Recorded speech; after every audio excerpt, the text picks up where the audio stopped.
Mayat bayi ditemukan di aliran Tukat Badung, Jalan Imam Bonjol, Banjarbatang, Kamis 7 Juli.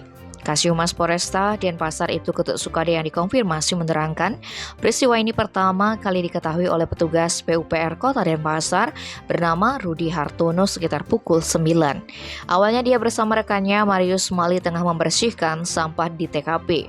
Namun Rudi kaget karena melihat ada orok mengambang.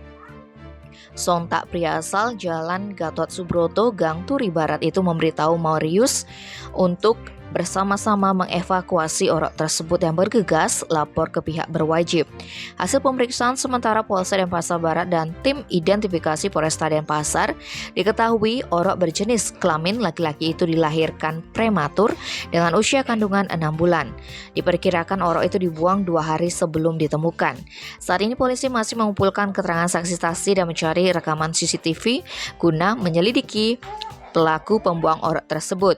Kini bayi malang itu dititipkan di RSUP Sanglah. Tim Bali Express melaporkan.